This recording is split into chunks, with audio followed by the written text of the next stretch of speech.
জি, ইস্পাহানি মির্জাপুর বাংলাবিদ আজকে ষষ্ঠ বর্ষে ময়মনসিংহ পর্বের যে বাছাই পর্ব, সেই বাছাই পর্বের জন্য আজকে আমরা ময়মনসিংহ জেলা স্কুলে উপস্থিত হয়েছি। আপনারা জানবেন যে ইস্পাহানি মির্জাপুর বাংলাবিদ বাছাই পর্ব অনুষ্ঠিত হচ্ছে বাংলাদেশের সবগুলো বিভাগে। আমরা এই বাছাই পর্ব অনুষ্ঠান আয়োজন করছি। আজকে ময়মনসিংহ অঞ্চলে আমাদের কাছে প্রায় 12,000-এরও অধিক আমরা নিবন্ধন জমা পেয়েছি। এই নিবন্ধনের আবেদন পেয়েছি এবং এই আবেদনের ভিত্তিতে আজকে আমাদের পরীক্ষা অনুষ্ঠিত হচ্ছে।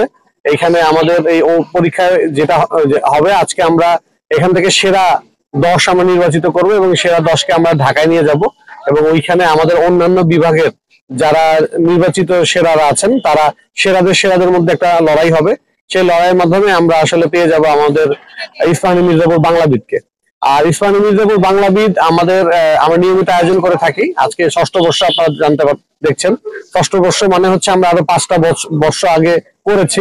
এর মধ্যে মাঝখানে একটা বর্ষ করোনার কারণে ঠিকভাবে আমরা করতে পারিনি, কিন্তু আমরা এটার সাথে আছি, আমরা এটার সাথে থাকতে চাই। এর মূল যে কারণটা সেটা হচ্ছে আমরা চাই বাংলা ভাষা, বাংলা ঐতিহ্য, বাংলা সাহিত্য, বাংলা আমাদের মনে হয় যে বাংলাটা, সেই বাংলা যেন আমাদের নতুন প্রজন্মের কাছে ছড়িয়ে যায়। এছাড়া অনুষ্ঠানটি যখন চ্যানেলের পর্দায় সম্প্রচারিত হয় তখন বাংলা ভাষাভাষী সকল পরিবারের কাছে কিন্তু এটা ছড়িয়ে যায়, শুধু দেশে না, দেশের বাইরেও। এবং এটা একটা পারিবারিক একটা অনুষ্ঠান এবং এই অনুষ্ঠানের জন্য আমাদের পরিবার নিয়ে আসলে দেখার মতো একটা অনুষ্ঠান, যার কারণে এই অনুষ্ঠানের আমরা ব্যাপক সাড়া পাই।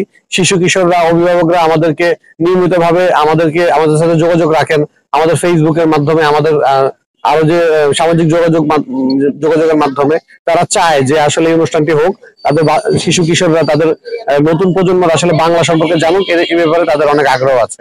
তো আমাদের ইস্পাহানি মির্জাপুর থেকে আমাদের মূল আগ্রহ যেটা, আমাদের যে মূল চেষ্টা, সেটা হচ্ছে বাংলা যেন সঠিকভাবে সবার কাছে ছড়িয়ে পড়ে। বাংলার আমাদের যে ঐতিহ্য, আমাদের যে চেতনা, সেটা যেন সব জায়গায় সমানভাবে থাকে। আমরা ময়মনসিংহ বিভাগ থেকে আমরা সেরা 5 জন নেওয়ার চিন্তা করেছি।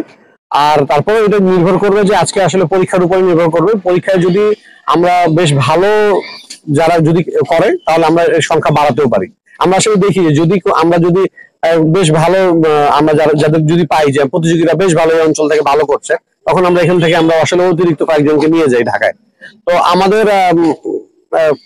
আরেকটা প্রশ্ন কি ছিল জানো আপনার? আচ্ছা, এর পরবর্তী অডিশন যেটা সেটা আসলে শেষ বাছাই পর্ব, যেটা সিলেটে অনুষ্ঠিত হবে।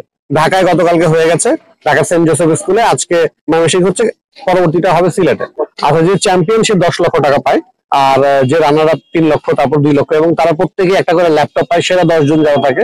এবং প্রত্যেকেই হচ্ছে 50,000 টাকা এবং একটা 50,000 টাকার বই, এবং সেই বই রাখার জন্য যে আলমারিটা সেটা পায়। তার মানে বাংলাদেশ যে হয় সে 10 লক্ষ টাকা পায়।